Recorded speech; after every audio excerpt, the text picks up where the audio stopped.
Lord Keynes, welcome, sir. It's a pleasure. The pleasure's all mine. Your agenda. That won't be necessary. I am the agenda. Tell them I've arrived. And then tell them I've arrived. And your name is? Hayek? F.A. Hayek? With an H.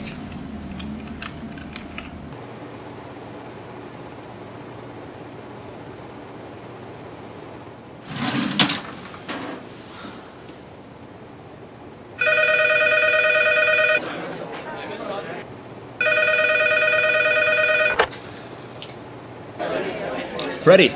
Yep. Keynes. Hey, listen, party at the Fed. Already? 20 minutes. Lobby. John Maynard Keynes. F.A. Hayek.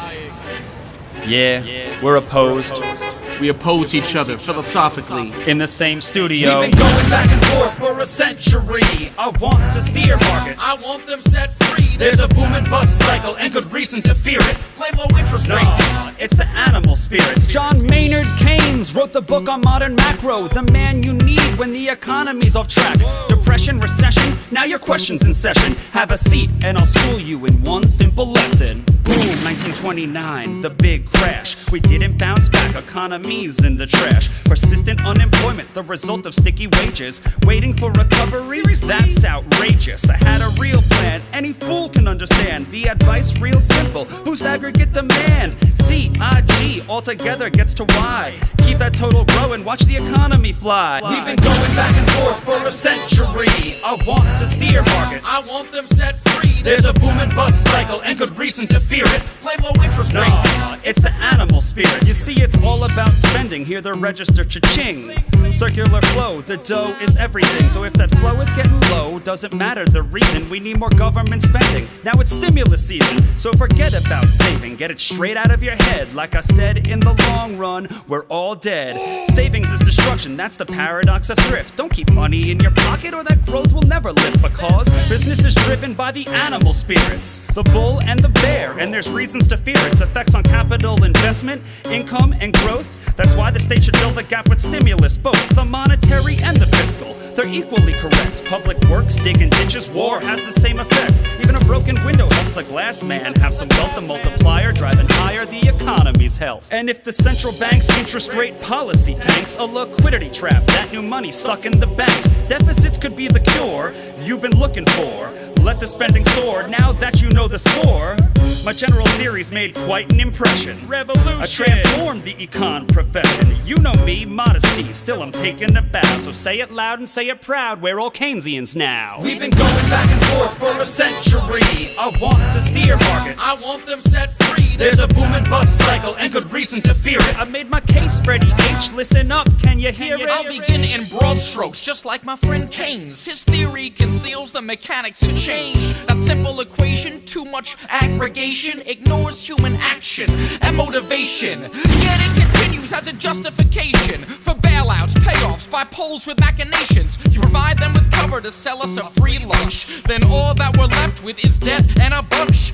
If you're living high on that cheap credit hog, don't look for a cure from the hair of the dog. Real savings come first if you want to invest. The market coordinates time with interest. Your focus on spending is pushing on thread. In the long run, my friend, it's your theory that's dead. So sorry there, buddy, if that sounds like invective. Prepare to get schooled in my Austrian perspective. We've been going back and forth for a century. I want to steer markets. I want them set free. There's a boom and bust cycle and good reason to fear it. Blame low interest rates. It's the animal spirit. The place you should study isn't the bust, it's the boom that should make you feel leery. That's the thrust of my theory. The capital structure is key. Malinvestments wreck the economy. The boom gets started with an expansion of credit.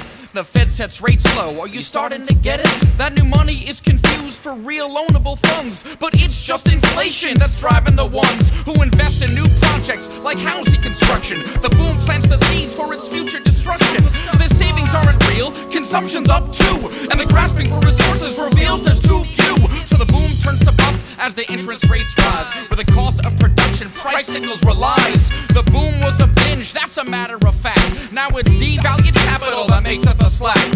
Where Whether it's the late 20s or 2005, booming bad investments seems like they'd thrive. You must save to invest, don't use the printing press, or a bus will surely follow, an economy depressed. Your so-called stimulus will make things worse. Just more of the same, more incentives perverse. And that credit crunch ain't a liquidity trap, just a broke banking system. I'm done, that's a wrap. We've been going back and forth for a century. I want to steer markets. I want them set free. There's a boom and bust cycle and good reason to fear it. Blame low interest rates. Nah, it's the animal spirit. The ideas of economists and political philosophers, both when they are right and when they are wrong, are more powerful than is commonly understood. Indeed, the world is ruled by little else. Practical men who believe themselves to be quite exempt from any intellectual influence are usually the slaves of some defunct economist. The curious task of economics is to demonstrate to men how little they really know about what they imagine they can design. They've been going back and forth for a century.